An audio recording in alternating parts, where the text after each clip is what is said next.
Mi padre me gritó, nunca has hecho un verdadero sacrificio. Así que cancelé sus cuentas, desaparecí y regresé para ver cómo subastaban la casa que yo mismo les pagué. Si aún no estás suscrito al canal, haz clic en el botón de suscripción y activa la campanita para no perderte ninguna de nuestras historias. Tu apoyo significa todo para nosotros. Si esta historia te parece interesante, déjale un like. También me encantaría saber de qué ciudad eres, déjanos el nombre de tu ciudad en los comentarios. Ahora, empiemas con la historia. Mi oficina es mi santuario. O al menos, solía serlo. Es un espacio amplio y minimalista en el corazón de Polanco, con vistas panorámicas de la ciudad que se extiende como una promesa de concreto y vidrio. Las paredes son blancas, los muebles de líneas puras, muchos diseñados por mí. Todo aquí habla de control, de orden, de una estética limpia que contrasta brutalmente con el caos que es mi vida familiar. Ese martes, a 3 días de Nochebuena, el caos decidió hacer una visita. Estaba en medio de la presentación más importante de mi carrera. Sobre la mesa de roble macizo se extendían los planos del nuevo Hotel Boutique Nido de Agua en la Riviera Maya, un proyecto que definiría mi legado. Frente a mí, 3 inversores alemanes con rostros impasibles analizaban cada detalle. El aire estaba cargado de esa tensión eléctrica que precede a un acuerdo millonario. Y entonces, mi teléfono personal, el que siempre está en silencio, vibró sobre la mesa con una insistencia grosera. El nombre en la pantalla hizo que se me helara la sangre, Marcos. Ignóralo, me dije. Es Marcos. Siempre es una emergencia que no lo es. Pero la vibración continuó, 1, 2, 3 veces. Los alemanes levantaron la vista, sus cejas arqueadas en una pregunta silenciosa. Sentí una oleada de calor subir por mi cuello. Disculpen un momento, musité, con una sonrisa que se sentía como una máscara de yeso. Salí al balcón, el aire frío de diciembre golpeándome la cara. ¿Qué quieres, Marcos, si se al teléfono? Santi, carnal, menos mal que contestas, su voz sonaba pastosa, probablemente ya iba por su tercer mezcal del día. Necesito que vengas. El dueño del bar dice que si no le pago lo de la semana pasada, bueno, ya sabes, y trae efectivo. El hormigón bajo mis pies pareció ondular. Estoy en medio de la reunión más importante de mi vida, Marcos, ¿no puedes solucionarlo tú? No, güey, es que no entiendes, el tipo está loco, por favor. Cerré los ojos. Vi los rostros de los alemanes, la oportunidad de mi vida colgando de un hilo. Y vi a mi hermano, un hombre de 32 años atrapado en una adolescencia perpetua que yo mismo financiaba. Con un suspiro que me arrancó un trozo de alma, volví a entrar. Lo siento, una emergencia familiar ineludible. Vi cómo la oportunidad se encogía en sus ojos. El caos, una vez más, había ganado. La noche del 24 de diciembre olía a bacalao, a pino y a una hipocresía tan densa que se podía cortar con un cuchillo. Conduje hasta la casa de mis padres en Lomas de Chapultepec, una imponente residencia que yo había remodelado y cuya hipoteca, un detalle que ellos convenientemente olvidaban, yo pagaba religiosamente cada mes. Cada ladrillo de esa casa estaba comprado con mi sudor, y aún así, al cruzar el umbral, siempre me sentía como un extraño, un invitado al que se le exigía pagar la cuenta. Hijo, qué tarde, me recibió mi madre, Laura, con un beso en la mejilla que no llegó a tocar mi piel. Su abrazo era una formalidad, un preludio para el resto de la velada. Isabel, mi hermana mayor, no tardó en acorralarme junto al árbol de Navidad. Santi, qué bueno que llegas, dijo, con esa voz dulce que siempre precedía a una petición. Fíjate que salió una oportunidad increíble para que los niños vayan a un campamento de esquí en Vail. Es una ganga, pero hay que pagarlo ya. Asentí, sintiendo como mi cartera se encogía en mi bolsillo. La cena fue un desfile de indirectas. Mi padre, Arturo, un hombre cuyo propio negocio había quebrado años atrás por una mezcla de malas decisiones y un ego desmedido, presidía la mesa como un rey en el exilio. Hice un comentario sobre el proyecto del hotel y él lo desvió con un desdén apenas disimulado. Ah, sí. Tus dibujitos. Esa palabra. Dibujitos. La misma que usaba cuando yo era un niño y llenaba cuadernos con bocetos de edificios imposibles. Deja de pintarrajear, me decía. Los hombres de verdad construyen imperios, no dibujitos. Y yo, en mi estúpida necesidad de aprobación, había pasado mi vida entera tratando de demostrarle que mis dibujitos podían, de hecho, construir un imperio. Un imperio que ahora lo sostenía a él. El momento culminante llegó con el brindis. Mi padre levantó su copa de vino, uno carísimo que yo había traído. Sus ojos vidriosos recorrieron la mesa y se detuvieron en mí por un instante, fríos y vacíos. Brindo por la familia, dijo, su voz arrastrando las palabras. La que se sacrifica de verdad, la que está en las buenas y en las malas, no los que creen que con firmar un cheque ya cumplieron con su deber. El golpe fue físico. Sentí que me faltaba el aire. Nadie dijo nada. El silencio fue un acuerdo tácito. Más tarde esa noche, ya en la solitaria seguridad de mi apartamento, recibí la estocada final. Un mensaje de voz de mi padre. Había intentado llamar a mi tío Carlos, pero marcó mi número por error y no colgó bien. Su voz, empapada en alcohol y rencor, llenó el silencio de mi sala. Y este cree que es un rey, pero solo es mi cajero automático, le decía a mi tío. Un egoísta que nunca ha hecho un sacrificio de verdad en su vida. Solo sabe construir sus casitas de lujo para ricos y pedir aplausos. Un narcisista, eso es lo que es. La llamada se cortó. Reproduje el mensaje. Una vez. 2. 10. El dolor inicial se transformó en un frío glacial, una claridad tan pura y terrible que me dejó sin aliento. Me levanté, caminé hacia mi estudio y abrí mi portátil. La pantalla de mi banca en línea iluminó mi rostro. Se acabó. Se había acabado. La madrugada en la Ciudad de México tiene un silencio particular, un zumbido bajo que parece contener todos los sueños rotos y las esperanzas desesperadas de sus 20 millones de habitantes. En mi estudio, iluminado únicamente por la luz azulada del monitor, ese zumbido era la banda sonora de mi liberación. Mis dedos se movían sobre el teclado con una precisión mecánica, como si pertenecieran a otra persona. No había ira en mis movimientos, ni temblor. Solo un propósito helado, una determinación que nunca antes había sentido. Entré al portal de mi banco. La lista de pagos programados apareció en la pantalla, un monumento digital a mi larga y estúpida servidumbre. Hipoteca, Arturo Vargas. Clic, eliminar pago recurrente. Una ventana de confirmación apareció. ¿Está seguro de que desea cancelar este pago? Sonreí. Confirmar. El primer eslabón de la cadena se rompió con un sonido imaginario, un chasquido metálico en mi mente. Renta, Marcos Vargas. Clic, eliminar. Confirmar. Otro eslabón caía. Colegiatura Niños, Isabel Vargas. Clic, eliminar. Confirmar. Tarjeta de crédito adicional, Laura Vargas. Clic, cancelar tarjeta. Confirmar. Uno por uno, borré cada transferencia, cada pago, cada cordón umbilical financiero que me ataba a ellos. Con cada clic, sentía que un peso se levantaba de mis hombros, un peso que había cargado durante tanto tiempo que me había olvidado de cómo era caminar erguido. Era una sensación aterradora y, a la vez, increíblemente eufórica. Era como saltar de un acantilado, sin saber si abajo había agua o rocas, pero sabiendo, con certeza absoluta, que no podía permanecer en el borde ni un segundo más. Cuando terminé, el sol comenzaba a teñir de gris el horizonte. Cogí el teléfono. Primero, llamé a mi abogado.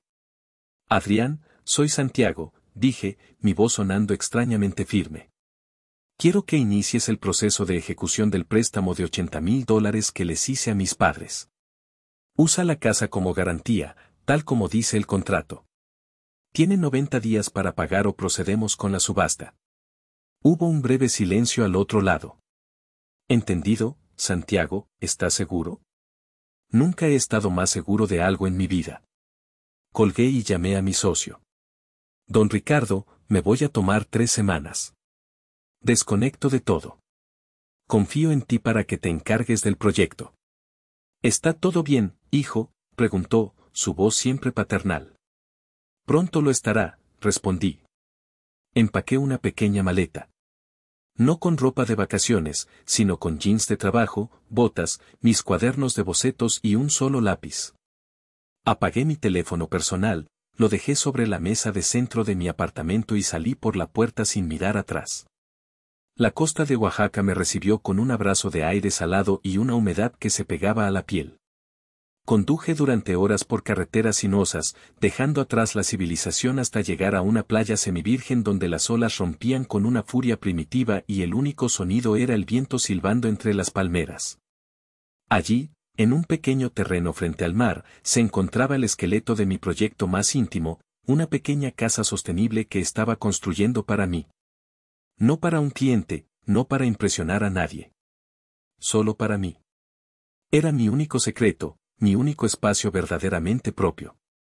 Durante las siguientes 3 semanas, cambié mi ropa de diseñador por jeans manchados de cemento y mis reuniones de negocios por jornadas de trabajo físico bajo un sol implacable. Trabajé codo a codo con el pequeño equipo de albañiles locales, hombres de piel curtida y manos callosas que me enseñaron el ritmo lento y deliberado de la construcción real.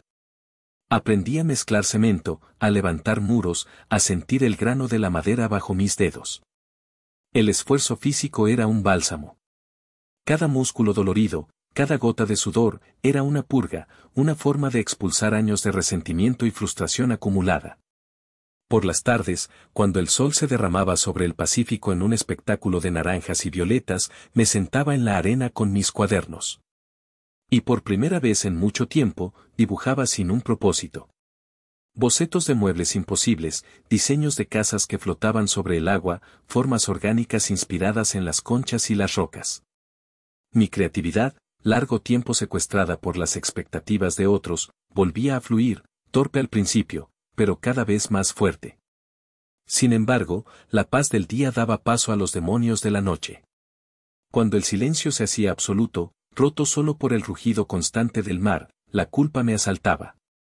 Me despertaba en medio de la noche, el corazón latiendo con fuerza, con la voz de mi madre en mi cabeza, nos estás matando de un disgusto. Me veía a mí mismo como un monstruo, un hijo cruel y desagradecido que había abandonado a su familia. La programación de toda una vida es difícil de desinstalar. Una de esas noches, incapaz de soportar más el torbellino en mi cabeza, encendí el teléfono satelital que había traído para emergencias y llamé a Elena, mi amiga de la infancia. La única persona que conocía la versión completa de mi historia familiar. Santi, ¿dónde estás?, preguntó, su voz cargada de preocupación. Le conté todo. El brindis, el mensaje de voz, la cancelación de las cuentas, mi huida a Oaxaca. Cuando terminé, me quedé en silencio, esperando su juicio. Santi, dijo suavemente. Te programaron desde niño para sentirte culpable. Te hicieron creer que su felicidad era tu responsabilidad. Pero el amor de verdad, no es un contrato de servidumbre. Dime una cosa, ¿cuándo te defendieron ellos a ti? ¿Cuándo se sacrificaron por ti? Nunca. Es hora de que te construyas un refugio para ti, y no solo uno con ladrillos y cemento. Sus palabras no borraron la culpa, pero la pusieron en perspectiva. Eran un ancla en medio de mi tormenta interna. Colgué el teléfono y miré el esqueleto de mi casa, sus vigas recortándose contra el cielo estrellado. Elena tenía razón. Estaba construyendo mi refugio. Y por primera vez, sentí que tenía derecho a hacerlo. Mientras yo encontraba una paz frágil entre el sol y el cemento, en la Ciudad de México, el ecosistema que yo había sostenido artificialmente comenzaba a colapsar. Mi abogado, Adrián, me había prometido mantenerme al margen, pero una vez por semana me enviaba un correo electrónico escueto y sin emociones, un simple resumen de los mensajes que inundaban su oficina. Leerlos era como observar un documental sobre una especie animal que de repente se enfrenta a la extinción de su única fuente de alimento. El primer correo llegó una semana después de mi partida. Asunto, resumen semanal. Contenido. Isabel V, múltiples llamadas. Su tarjeta fue rechazada en una boutique en Mazarik. Exige saber qué está pasando.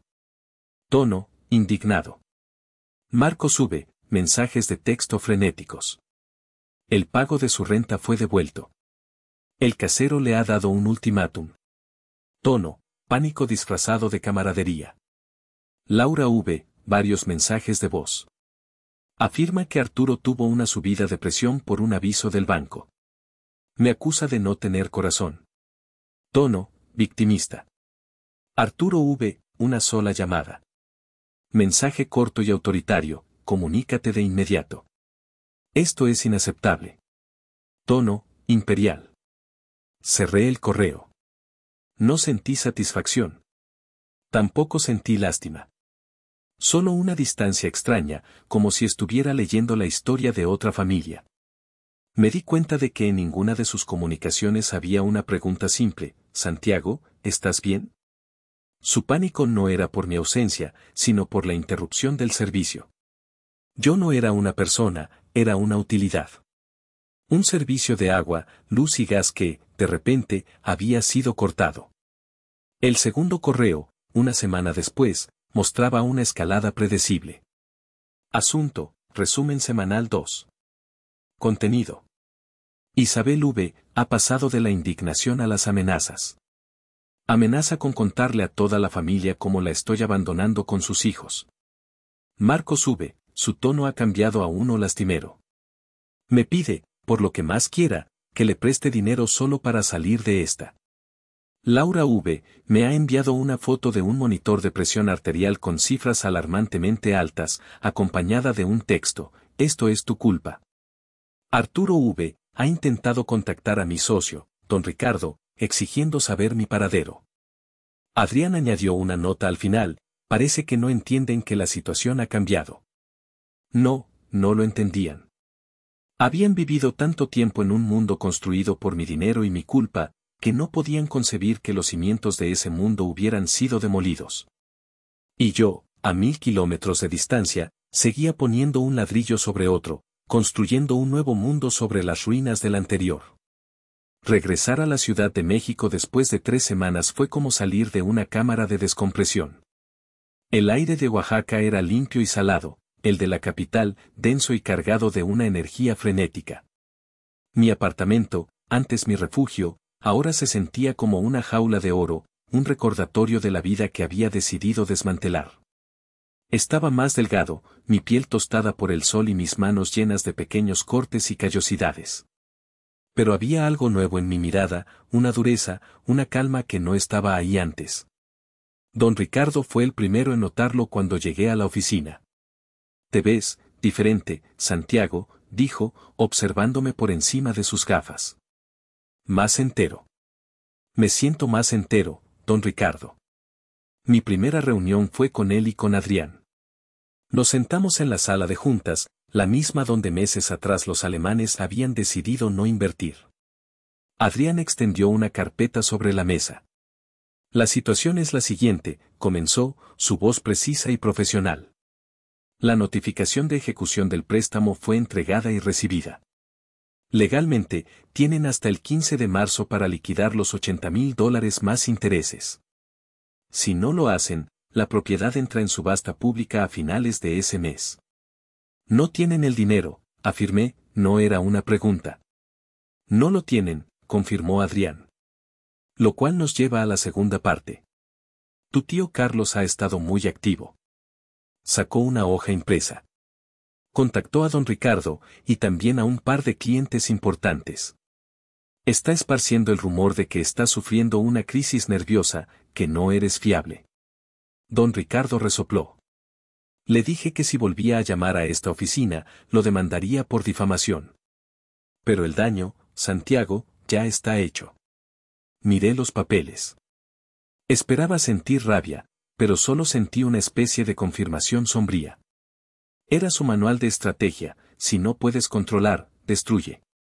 No importa, dije, mi voz sorprendiéndome a mí mismo por su firmeza. Que digan lo que quieran. Me levanté y caminé hacia el gran ventanal. La ciudad se extendía a mis pies. Adrián, dije, sin voltear. Quiero que hagas algo más. Envía un desglose detallado de cada peso que he gastado en ellos durante los últimos 5 años. La hipoteca, las rentas, las colegiaturas, las tarjetas, los coches, las vacaciones. Todo. Envíalo a sus correos y al de mi tío Carlos. Sin ningún texto, solo el archivo adjunto. Que vean los números. Que vean el precio de su jaula. Adriana sintió, una pequeña sonrisa formándose en sus labios. Será un placer.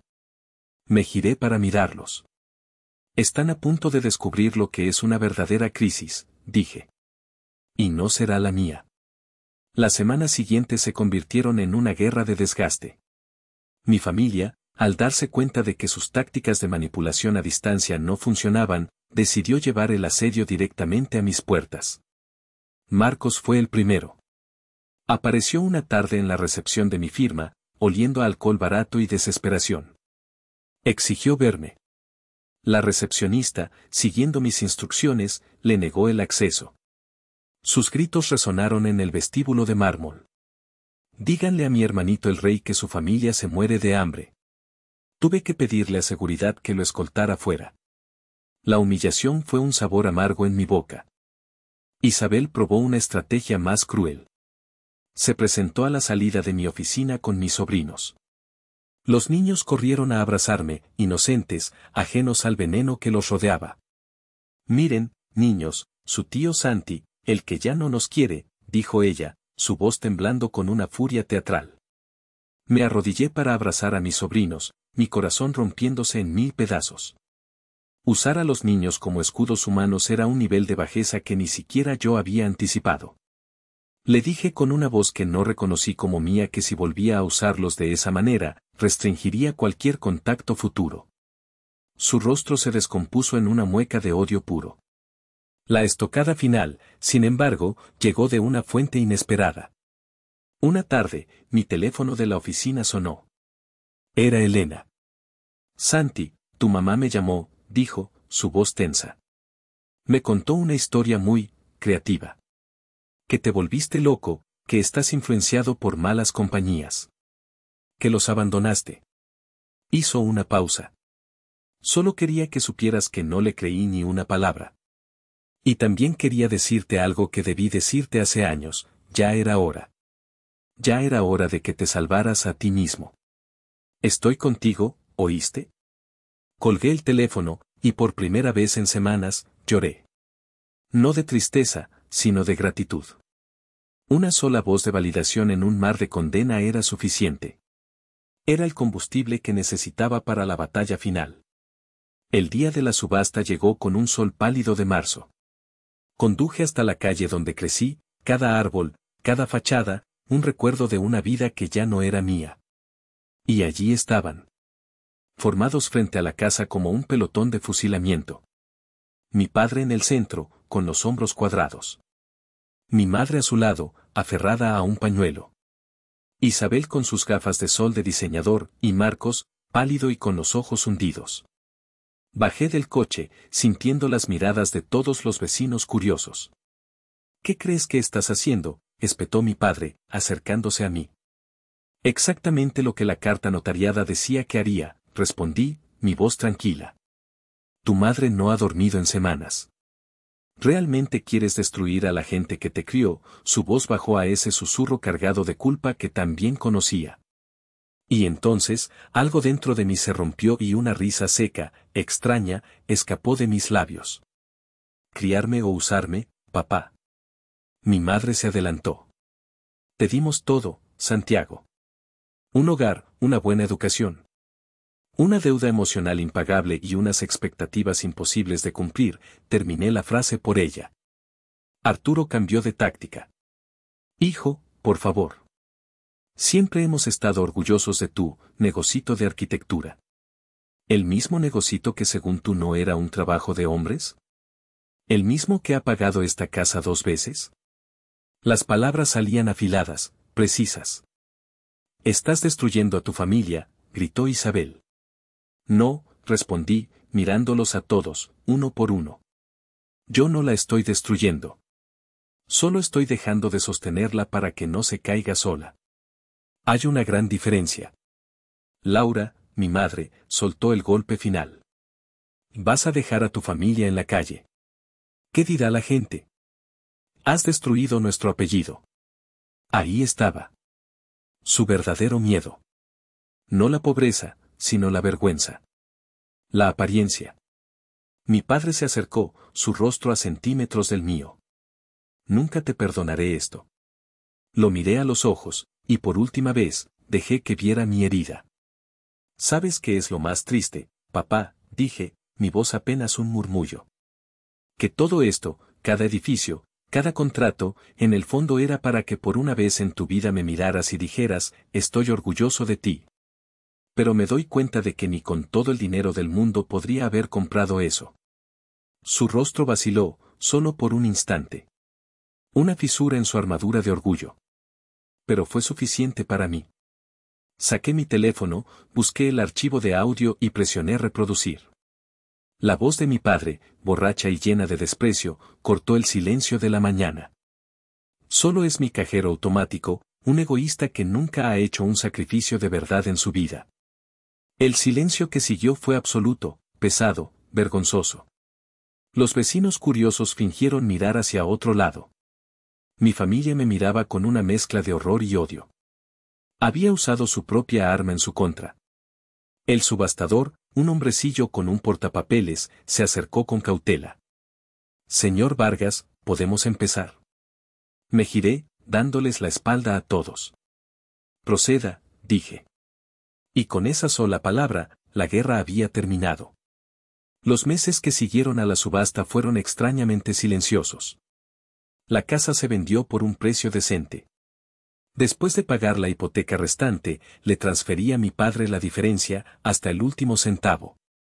Era un finiquito, no un regalo. Un acto final para cortar cualquier posible reclamación futura. Volví a mi trabajo, pero algo había cambiado. El proyecto del hotel en la Riviera Maya, que había estado a punto de perder, se reactivó con un nuevo vigor por mi parte. Los inversores alemanes, informados discretamente por don Ricardo de la situación, vieron mi determinación no como inestabilidad, sino como una fuerza a tener en cuenta. Mi trabajo se volvió más audaz, más honesto. Libre del peso de las expectativas familiares, mi creatividad floreció. Me mudé de mi lujoso pero solitario apartamento en Polanco a un loft más pequeño y con más carácter en la colonia Roma, un espacio que se sentía más mío. Y en mis fines de semana, volaba a Oaxaca para continuar, lenta pero inexorablemente, la construcción de mi casa. Un día, 6 meses después de la subasta, recibí un correo de Adrián. Asunto, actualización. Contenido. Tus padres se han mudado a un departamento de 2 recámaras en la colonia del Valle. Arturo vendió su coche y usa el transporte público. Isabel se mudó con una amiga de la universidad y consiguió un trabajo a tiempo completo como administradora en una clínica. Marcos, y esto no me lo vas a creer, entró a trabajar como supervisor de obra en una constructora. Tiene horario, jefe y responsabilidades. Al parecer, la realidad es una gran motivadora. Leí el correo y no sentí nada. Ni alegría, ni venganza, ni tristeza. Solo el reconocimiento distante de que el universo, a su manera, tiende al equilibrio. Se habían visto forzados a hacer lo que yo siempre había querido que hicieran, valerse por sí mismos. Unas semanas más tarde, llegó otro correo. Era de Isabel. El asunto era escueto, lo siento. Abrí el mensaje. Contenía solo 5 palabras. Ahora lo entiendo. Perdóname. Miré las palabras en la pantalla durante mucho tiempo. Sentí un eco lejano de la hermandad que una vez tuvimos, una punzada de tristeza por todo lo que se había perdido. Pero no respondí. Archivé el correo. Su disculpa, si era sincera, era parte de su viaje, no del mío. Mi curación no requería su comprensión. Mi paz ya no era negociable. Un año después del día en que mi viejo mundo se hizo añicos, el sol se ponía sobre la costa de Oaxaca, pintando el cielo con los mismos tonos naranjas y violetas que me habían acompañado en mis peores momentos. Pero esta vez, no estaba solo para verlo. Mi casa estaba terminada. Era una estructura simple y elegante de madera, cristal y hormigón, perfectamente integrada en el paisaje. No era grande ni ostentosa. Era honesta. Era un hogar. En la terraza, alrededor de una mesa rústica que yo mismo había construido, estaban las pocas personas que importaban. Elena, cuya amistad se había transformado en un amor tranquilo y sólido, estaba a mi lado. Don Ricardo había volado desde la ciudad, trayendo una botella de tequila de primera. Un par de amigos locales, los mismos albañiles que me habían enseñado a construir, compartían la comida con nosotros. Era mi cumpleaños número 39. No había regalos caros ni celebraciones forzadas. Solo la calidez de la compañía genuina y el sonido de las olas rompiendo suavemente en la orilla. Un brindis, dijo Elena, levantando su vaso. Por el arquitecto que finalmente construyó su propia casa. Todos levantaron sus vasos. Salud. Sonreí, una sonrisa genuina, fácil.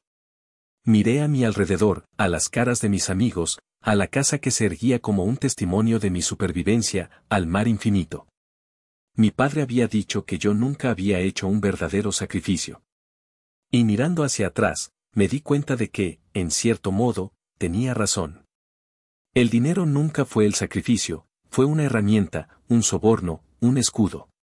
Mi verdadero sacrificio, el único que importaba, fue el que hice al final. Fue el sacrificio de la esperanza. El sacrificio de la idea de que algún día, mi familia cambiaría. El sacrificio de la versión de mí mismo que vivía y respiraba por la aprobación de otros. Tuve que demolerlo todo, reducirlo a cenizas, para poder construir algo nuevo. Algo real.